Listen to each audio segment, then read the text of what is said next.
Assalamualaikum warahmatullahi wabarakatuh. Selamat pagi pemirsa. Senang sekali saya Andi Siswanto dapat hadir kembali menjumpai Anda dalam program Selamat Pagi Bengkulu RBTV edisi hari ini. Selasa 8 April 2025. Nah, baik pemirsa di rumah, apa kabarnya hari ini setelah pasca Lebaran ya, Lebaran Idul Fitri 1446 Hijriah. Hari ini kita kembali beraktivitas, kembali bekerja, kembali semangat lagi ya. Mungkin pekerjaan yang selama ini di-skip selama masa libur atau cuti bersama, hari ini kita akan bekerja dengan maksimal kembali. Pemirsa di rumah, saya juga ingin menyapa penonton setia RBTV, khususnya penonton setia Selamat Pagi Bengkulu setiap hari Senin sampai hari Sabtu.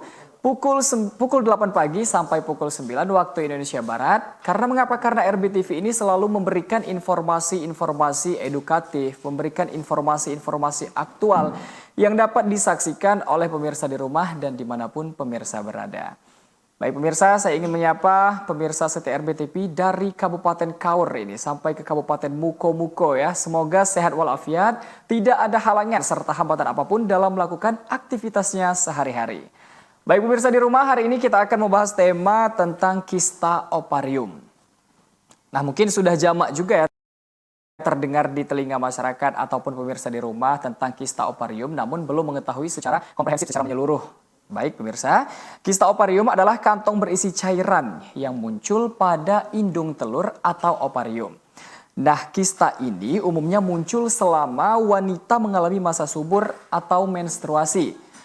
Setiap wanita juga memiliki 2 buah oparium, masing-masing terletak di sebelah kanan dan di sebelah kiri rahim.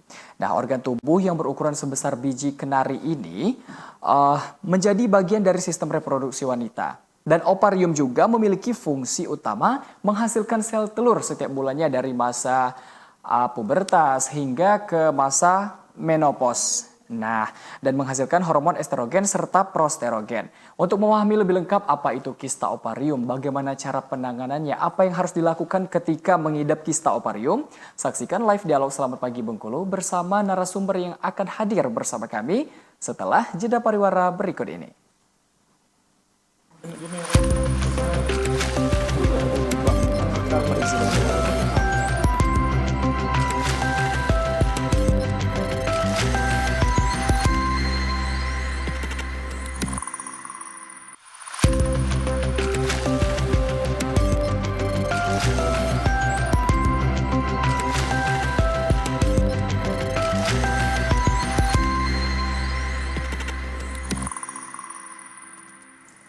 Ya baik pemirsa, terima kasih Anda masih bersama kami dalam live dialog Selamat Pagi Bengkulu. Pemirsa di rumah, seperti yang sudah Anda lihat di layar kaca, bahwasanya saya sudah bersama narasumber yang akan memberikan informasi yang edukatif untuk masyarakat ketahui mengenai kista oparium. Nah mungkin sudah jamak terdengar di telinga masyarakat atau pemirsa di rumah dan dimanapun pemirsa berada, cuma hanya saja maksud saya, hanya saja mungkin pemirsa belum mengetahui secara komprehensif secara menyeluruh apa itu kista oparium. Nah hari ini kita akan membahasnya dengan Dr. Taufik Hidayat, subspesialis onkologi. Nah beliau ini merupakan Ketua POGI Bengkulu dan juga Ketua Ikatan Fakultas Kedokteran Unsri Bengkulu. Kita langsung sapa beliau. Selamat pagi dokter. Selamat pagi Bang Andi serta pemirsa RBTV. Selamat pagi semua. Iya, gimana kabarnya hari ini dok? Alhamdulillah sehat. Mudah-mudahan tetap sehat selalu ya. Benar, walaupun kita tidak menjalankan ibadah puasa lagi ya dok ya, nah, harus lebih semangat harusnya, harus lebih semangat, harus mengerjakan aktivitas-aktivitas yang mungkin selama ini di skip begitu ya, selama masa libur. Ya. Enggak macet tadi dokter? Alhamdulillah Bengkulu tidak pernah macet. Iya, karena provinsi Bengkulu masih terbilang aman ya dok ya, belum ada kemacetan yang signifikan. Ya baik dok, hari ini kita akan membahas tema tentang kista oparium dokter. Nah, saya yakin juga seperti yang sudah saya bilang bahwasanya kista oparium ini mungkin sudah tidak jamak lagi terdengar di telinga masyarakat. Hanya saja mungkin masyarakat belum mengetahui secara komprehensif tentang kista oparium. Hari ini kita akan meminta dokter untuk menjelaskan, memberikan informasi kepada pemirsa di rumah. Apa itu kista oparium dok? Apa yang menjadi penyebab daripada penyakit ini? Jadi kista oparium itu sebenarnya di organ perempuan itu kan ada 2 ya. Ada kista yang sebelah kanan, oparium sebelah kanan dan oparium sebelah kiri. Iya. Nah, kalau dia timbul penyakit yang berongga, yang berisi cairan, atau kadang-kadang juga ada yang kista yang bentuknya padat, nah itu biasanya kita sebut dia sebagai penyakit kista ya. Jadi kista pada perempuan biasanya dibagi juga ada 2 kategori ya. Iya. Jadi kista yang sifatnya fungsional, yang bisa kadang-kadang dia hilang, Mas Andi. Jadi kadang-kadang dia pas menstruasi menjelang men ya, biasanya dia indung telurnya membesar dan berisi cairan. Nanti setelah menstruasi biasanya dia kadang-kadang hilang dengan sendirinya. Itu yang sering kita sebut dengan kista fungsional ya. Kemudian yang kedua ada yang kita kenal dengan kista yang bersifat patologis, artinya memang harus diobatin. Nanti kita diskusi lagi. Iya. Ada 2 macam kista fungsional dan kista patologis begitu. Apa perbedaannya? Apakah dua-duanya ini sama-sama berbahaya, Dok? Maksudnya kalau tadi kan kista fungsional nih, dia akan menghilang ketika wanita mengalami masa subur atau menstruasi. Ya. Jadi kalau untuk kista fungsional itu dia tidak berbahaya ya, tidak berbahaya. Dia akan hilang dengan sendirinya. Ya kadang-kadang kita USG nih pada suatu saat dengan dokter, tiba-tiba ada kista ukuran 4 cm.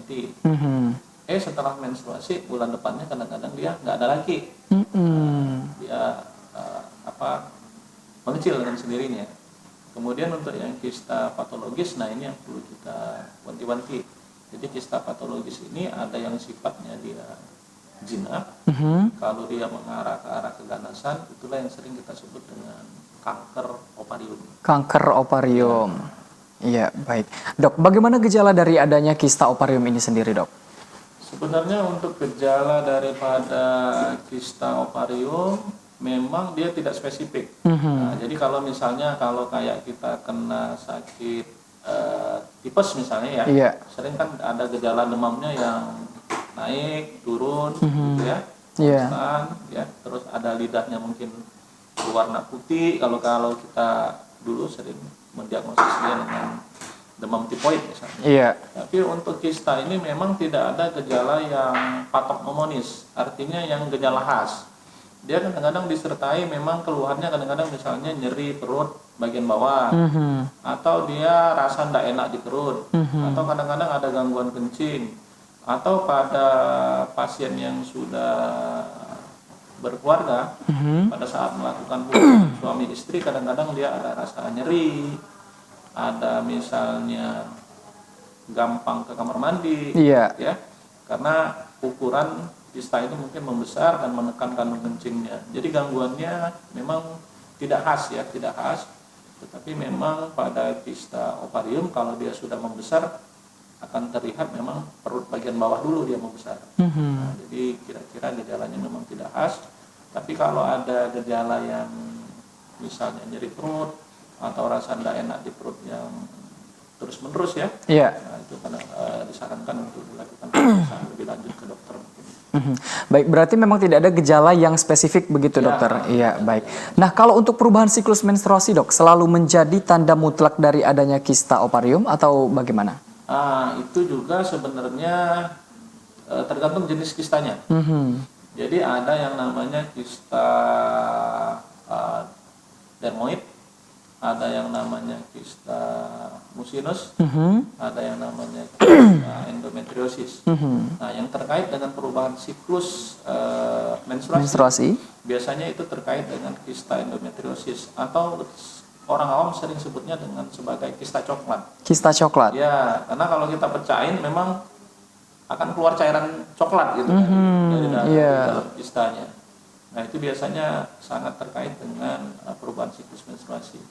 Atau ada lagi sebenarnya kista yang kecil-kecil atau kita sebut dengan PCOS ya. PCOS. Polycystic ovarian syndrome, di mana biasanya ini akan menyebabkan gangguan siklus menstruasi dan terkait dengan infertilitas. Infertilitas itu artinya sering yang mempunyai kista ini dia kadang-kadang sulit untuk mempunyai keturunan. Nah, itu kadang-kadang terkait dengan di situ biasanya. Iya, baik. Nah, Dok, berarti benar bisa dikatakan banyak jenis daripada kista ovarium ini. Iya. Apakah 4 jenis yang dokter sebutkan tadi? Salah satunya. Salah satunya. Sebenarnya banyak lagi jenisnya gitu ya. Nah, bagaimana cara mendiagnosa kista ovarium, dok? Tes apa saja yang bisa dilakukan ketika mungkin seseorang wanita mengalami sakit, nyeri di bagian perut bagian bawah, atau mengalami gejala-gejala yang tadi dokter sebutkan? Tes apa yang saja yang harus dilakukan untuk mengetahui dan untuk mendiagnosanya seperti apa? Jadi kalau untuk kita lakukan tindakan pemeriksaan ya namanya, jadi memang kita harus lakukan pemeriksaan ke dokter kandungan tentunya. Kemudian yang kedua, nanti dokter kandungan akan melakukan pemeriksaan ultrasonografi. Iya. Jadi nanti kalau dari pemeriksaan ultrasonografi, ya insya Allah nanti kalau dia ada pembesaran dari ovarium itu akan kelihatan. Jadi akan kelihatan. Jadi tes yang paling bagus adalah dilakukan pemeriksaan ultrasonografi. Iya. Nah, di samping juga dengan pemeriksaan mungkin kalau dia sudah besar tentu dengan perabaan kan bisa dapat ukurannya sudah besar. Apa juga dilakukan dengan USG, dok? Bisa? Iya, jadi USG tadi yang saya sebut ultrasonografi tadi. Jadi kita lakukan pemeriksaan ultrasonografi. Tapi ini juga ada 2 jenis pemeriksaan ultrasonografinya. Bisa kita lakukan pemeriksaan ultrasonografi dari atas ya, dari abdominal sering disebut istilahnya. Yang kedua, kalau ukuran kistanya kecil dan memang dia agak ibunya gemuk misalnya, ya, jadi memang agak sulit. Jadi harus kita lakukan pemeriksaan ultrasonografi dari kemaluan ibunya, dari transvaginal istilahnya kita. Jadi memang ada beberapa pola yang bisa kita kerjakan untuk mendeteksi kejadian kista ovarium. Iya. Kalau istilah laparoskopi, dok, di kista ini apa itu, dok? Untuk laparoskopi, jadi memang pengobatan kista ovarium itu ada 2 jenis. Satu dengan pemberian obat-obatan, yang kedua dengan tindakan operatif atau tindakan operasi. Jadi untuk yang tindakan operasi itu biasanya ada 2 jenis lagi dibagi, yang langsung kita buka namanya, jadi dinding perutnya langsung kita buka dan nanti akan kita lihat kistanya. Yang kedua memakai alat yang namanya laparoskopi, jadi kamera dimasukkan ke dalam perut ya, nanti dari sana diambil kistanya, dikeluarkan dengan alat laparoskopi namanya. Tapi memang tergantung juga dari tingkat kesulitan dan ukuran kista biasanya, kapan kita harus menentukan ya, tindakannya operatif atau kapan kita harus menentukan tindakannya dengan laparoskopi tentunya. Jadi dilakukan pembelahan terlebih dahulu, setelah itu dimasukkan kamera ke dalam perut maksudnya. Iya. Jadi kalau yang operasi biasa itu kan kita bukanya biasanya lebar. Nah, lebar kira-kira 10 atau 20 cm perutnya dibuka. Nah, kalau dengan laparoskopi cukup kita masukkan seujung pena saja. Nanti untuk masuknya alat kamera. Nanti di sisi kanan dan sisi kirinya kita tambahkan lagi alat untuk memecahkan kista atau mengambil kistanya sendiri. Iya, baik. Nah, dokter, tidak terasa hampir setengah jam nih kita ngobrol bersama dokter. Kita memberikan informasi kepada pemirsa di rumah dan pemirsa dimanapun berada. Setelah ini kita akan ngobrol kembali, dok, mengenai tema tentang kista ovarium. Nah, pemirsa di rumah jangan kemana-mana, tetap di Selamat Pagi Bengkulu setelah jeda pariwara berikut ini.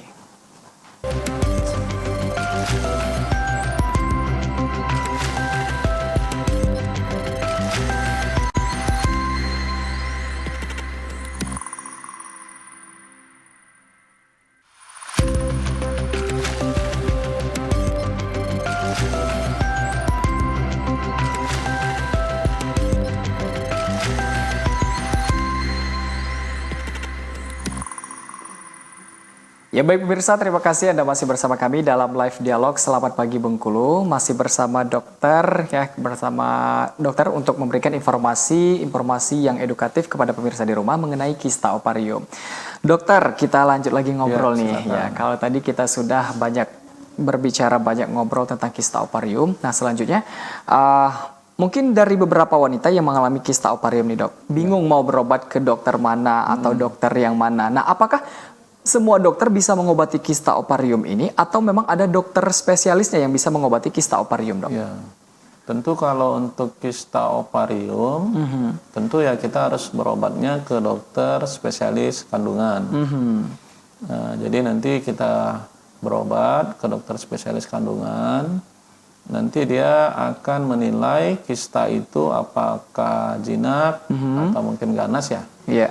Kalau nanti seandainya dia menemukan tanda-tanda keganasan, biasanya dia akan merujuk ke dokter spesialis kandungan yang subspesialisnya onkologi, biasanya dirujuk ke situ. Jadi kalau ada tanda-tanda kista atau ada ditemukan kista, ya tentu harus segera diperiksakan ke dokter kandungan dan harus segera dilakukan pemeriksaan ultrasonografi. Iya. Nah dok, dalam masa proses pengobatan ini, apakah ada terapi khusus yang dilakukan untuk pengobatan kista ovarium? Untuk terapi khusus tadi, seperti yang sudah saya sebutkan, jadi ada dua ya sebenarnya terapinya. Satu dengan pemberian obat-obatan. Iya. Biasanya kita karena terkait penyebab kista ini sebagian besar adalah hormonal, tentu terapinya kita lakukan tindakan dengan pemberian hormonal juga. Iya. Kemudian yang kedua, terapinya dengan tindakan operatif. Nah, operatif tadi dengan melakukan operasi yang kita buka perutnya secara langsung. Yang kedua, bisa kita lakukan tindakan operatif dengan laparoskopi. Iya. Nah, jadi untuk tindakan laparoskopi ini, alhamdulillah sudah bisa kita kerjakan di rumah sakit M Yunus ya. Di M Yunus. M Iya. Yunus ya. Mudah-mudahan bisa tertangani ya untuk kasus-kasus dengan kista ovarium. Nah dok, saya juga sering mendengar opini-opini, juga sering melihat kasus di lapangan. Nah, apakah tidak menutup kemungkinan dok, seorang gadis maksud saya, seorang perawan bisa mengalami kista ovarium dokter? Oh, itu sangat bisa. Jadi ada beberapa kista yang memang dia diwariskan secara genetik ya, secara genetik. Salah satunya mungkin kita ambil contoh saja kista dermoid. Iya. Jadi kista dermoid itu memang bawaan dia dari lahir dan biasanya dia akan timbul pada usia reproduksi muda. Jadi remaja ya. Jadi kira-kira kadang-kadang ditemukan pada usia umur 15 tahun. Kadang-kadang juga ada beberapa kasus ditemukan pada usia di bawah 10 tahun ya. Timbul kista. Nah, biasanya ini terkait dengan genetik. Kemudian yang kedua ada juga yang kista sebenarnya yang kista yang simpel. Iya. Ya, kista yang simpel itu artinya dia bukan kanker ovarium ya. Jadi tidak ada bagian padat, bentuk kistanya kayak semut saja ya. Seperti bola gitu ya, tanpa ada perlengketan. Nah, itu biasanya sering juga kita temukan pada anak-anak. Tetapi memang spesifiknya kista ovarium ini sering timbul pada usia reproduktif ya. Reproduktif artinya sudah remaja ke atas biasanya. Iya. Jadi tidak mengenal usia begitu dok Ya, untuk kista ovarium. Hanya saja memang sering ditemukan pada wanita-wanita yang sudah mengalami masa subur. Ya, benar. Iya. Nah, untuk pada masa kronis dok, apakah memang benar-benar harus dilakukan operasi atau ada tindakan lain untuk mengobati kista ovarium ini? Ya. Jadi gini Mas Andi, jadi untuk kapan kita melakukan tindakan operasi, kapan ini tidak perlu dilakukan tindakan operasi. Iya. Biasanya satu terkait dengan gejala. Gejala kista ini kita temukan dia cepat membesar atau tidak. Kalau dia cepat membesar, berarti kita curiga takutnya ini suatu proses keganasan, suatu proses keganasan. Iya. Artinya tindakan operatif harus segera dilakukan. Kemudian yang kedua, dari gejalanya juga mungkin terkait dengan apakah ada penurunan berat badan, nafsu makannya menjadi menurun, ya. Iya. Nah, ini juga perlu kita pikirkan, oh ini mungkin suatu proses keganasan atau tidak, dan perlu kita tindakan operatif. Yang ketiga, selanjutnya adalah dari ukuran. Iya. Nah, dari ukuran ini sebenarnya kalau untuk ada beberapa referensi yang menyatakan bahwa ukuran di atas 5 cm harus dilakukan tindakan operatif. Tapi kalau masih di bawah 5 cm dan dia jinak, ya kita yakini dia jinak, maka tidak perlu kita lakukan tindakan operatif, tapi cukup dilakukan tindakan observasi saja, diamati ya, tiap 3 bulan sekali mungkin kita lakukan tindakan pemeriksaan ultrasonografi. Iya. Tapi ada juga yang menyatakan bahwa referensinya sekitar 8 cm. Jadi ada yang menyatakan kalau dia di atas 8 cm, ada atau tidak gejala yang saya sebutkan di depan tadi, harus dilakukan tindakan operatif. Nah, tetapi berbeda kalau kista itu kita temukan pada wanita yang sudah menopause. Jadi dia sudah tidak menstruasi lagi. Berapapun ukurannya, ya, pada wanita menopause harus dilakukan tindakan operatif. Iya. Karena biasanya kalau menopause kita jumpain adanya kista, biasanya kita khawatir dengan suatu proses keganasan, ya. Iya. Karena pada saat menopause kan estrogennya sudah turun nih, tapi kok malah timbul kistanya. Iya. Nah, jadi memang harus dilakukan tindakan operatif, terutama pada pasien yang menopause tanpa memandang ukuran kista. Jadi itu mungkin. Baik, harus dilakukan operasi tindakan operatif pada wanita yang sudah menopause. Nah, itu umur berapa dokter ketika wanita dikatakan menopause dan mengalami kista ovarium yang harus dilakukan tindakan operatif? Jadi pada menopause itu sebenarnya tidak memandang usia, ya. Tapi rata-rata di kita itu sekitar 50 tahun ke atas, ya. Kalau sudah 50 tahun ke atas dan dia sudah tidak menstruasi lagi, nah tiba-tiba mungkin ada keluhan nggak enak perut bagian bawahnya. Dan kita jumpai misalnya ada kista ukuran 3 cm atau 4 cm. Nah, berarti dia kan ukurannya kalau yang pada usia reproduktif tadi bisa 5 cm, bisa 8 cm. Iya. Atau ada juga beberapa literatur yang menyatakan 10 cm. Ya. Jadi kita lakukan tindakan operatif tanpa memandang usianya berapa. Tapi yang jelas dia sudah menopause. Ya. Kadang-kadang ada juga kan menopause itu di usia 55 kadang-kadang, ya. Nah, jadi memang tidak memandang usianya, gitu, tetapi apakah dia sudah menopause atau dia belum menopause. Dan tetap harus dilakukan tindakan operatif, ya dok? Mau 2 cm, 3 cm, begitu. Untuk yang wanita yang menopause, ya. Baik dok, kalau penyakit lain biasanya bisa menimbulkan komplikasi penyakit lain. Nah, bagaimana dengan kista ovarium, dok? Bisakah menimbulkan komplikasi penyakit lain? Jadi pada kasus kista ovarium, ya, komplikasi yang paling sering adalah kalau berdasarkan ukuran kistanya, kalau dia besar itu biasanya yang paling dominan adalah nyeri, ya. Nyeri pada saat dia menstruasi terlebih-lebih lagi, ya, atau nyeri juga pada saat dia tidak menstruasi. Ada istilahnya kista yang terpuntir, ya. Jadi dia ada tangkainya kan terpuntir, kadang-kadang dia nyeri sekali, ya. Iya. Kemudian yang kedua, efek daripada kista ini yang paling sering kita temukan adalah pada kasus yang belum punya anak. Belum punya anak? Ya, biasanya itu paling sering adalah kista coklat. Kista coklat atau kista endometriosis. Jadi bisa menyebabkan terjadinya penyakit infertilitas, ya. Jadi infertilitas. Kemudian yang kedua, yang selanjutnya bisa juga kalau kista itu menekan saluran kencing. Jadi kalau saluran kencing itu nanti akan menyebabkan dia ginjalnya ikut melebar. Iya. Kalau kita biarkan, maka akan menyebabkan terjadinya kerusakan ginjal. Kerusakan ginjal, iya. Kemudian selanjutnya bisa juga menyebabkan terjadi infeksi saluran kemih. Kalau misalnya kistanya menekan bagian kantong kencing. Jadi tergantung nanti lokasi di mana dia menekannya, ya. Kalau dia menekannya bagian usus, maka kadang-kadang ibunya atau si perempuannya jadi susah BAB, ya. Nah, kalau sudah susah BAB kan efek samping yang lain bisa ngikut nanti. Iya, benar. Ya, jadi kira-kira gitu. Jadi sampai ke gangguan pencernaan begitu, ya dok? Ya, sampai ISK, sampai ke ginjal juga, begitu. Ya, berarti memang banyak komplikasi daripada kista ovarium ini. Ya, baik dokter. Nah dok, apakah penyakit kista ini bisa disembuhkan total seandainya sudah melakukan tindakan operatif, dok? Apakah ada juga pantangan-pantangan makanan yang harus dihindari supaya terhindar daripada penderita kista ovarium? Jadi kalau kista ini kalau sudah dilakukan tindakan operatif dan jenisnya dia jinak, ya berarti dia sembuh total. Sembuh total. Nah, tapi ada beberapa jenis kista yang kita angkat misalnya kistanya dan dia tumbuh lagi. Iya. Nah, kalau dia tumbuh lagi ini biasanya kadang-kadang yang paling sering itu adalah kista coklat. Nah, kista coklat ini memang agak repot ya kita nanganinnya, atau kista endometriosis ya. Iya. Kemudian faktor makanan.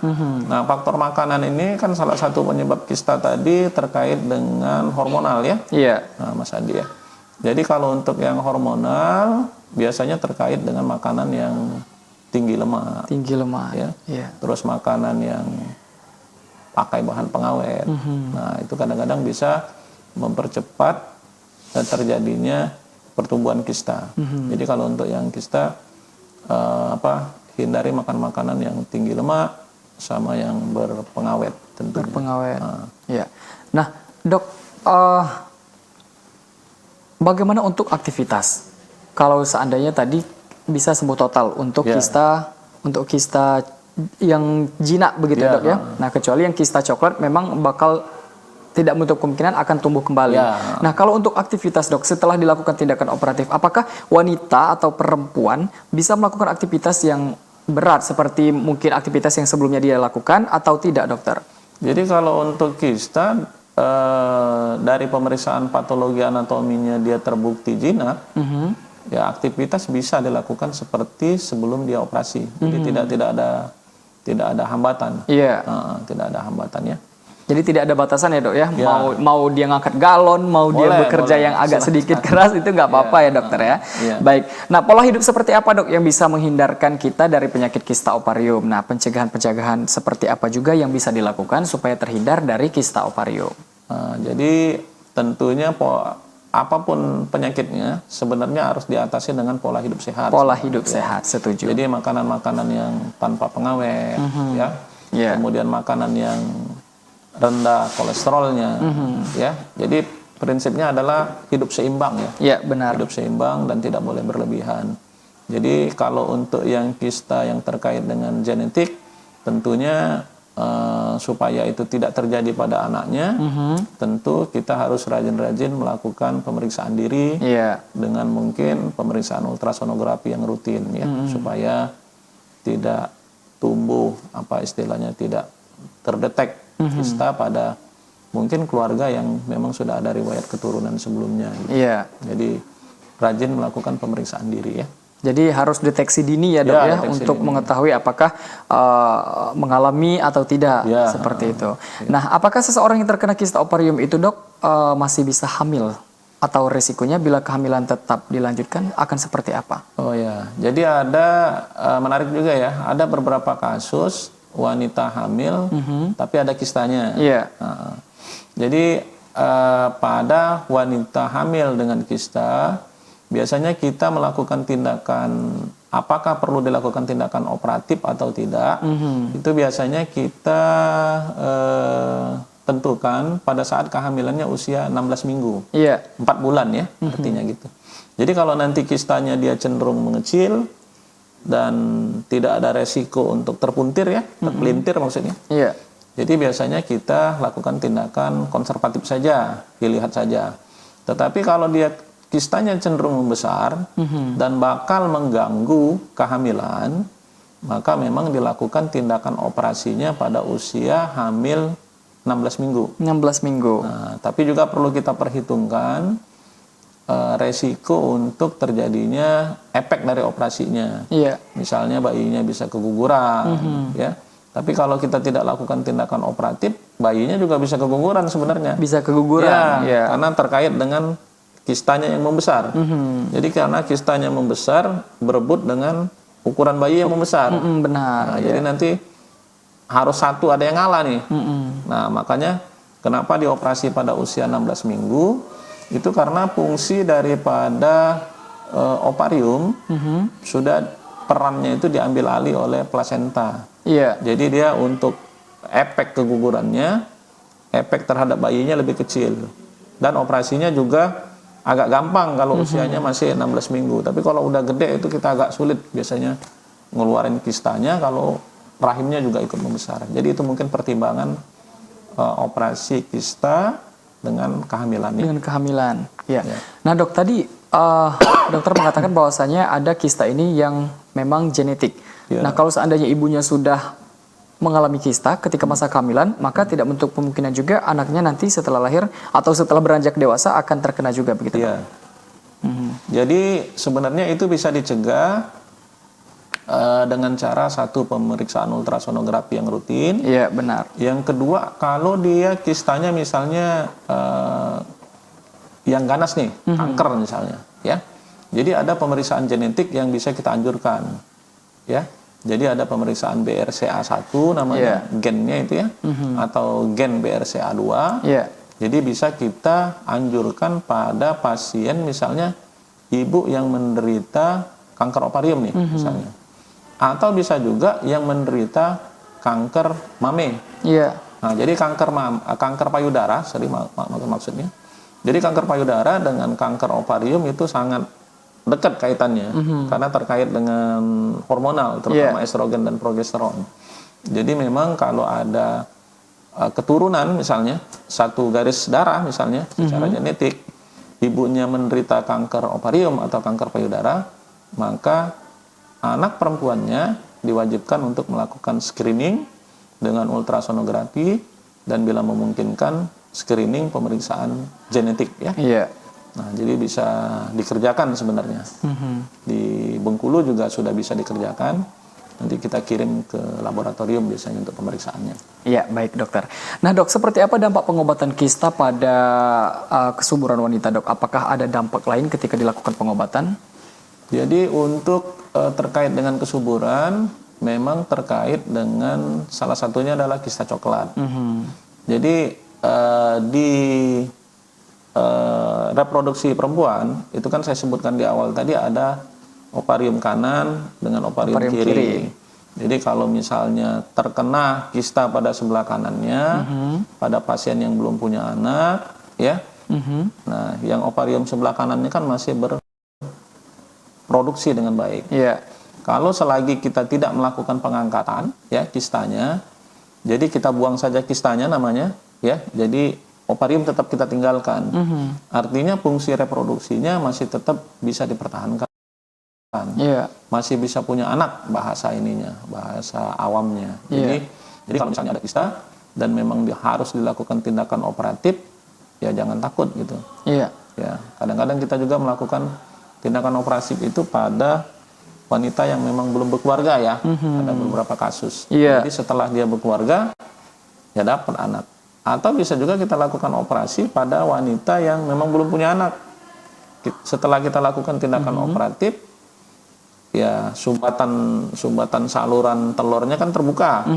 Nah, kadang-kadang setelah kita lakukan tindakan operatif, malah bisa mendapatkan anak si perempuannya. Baik.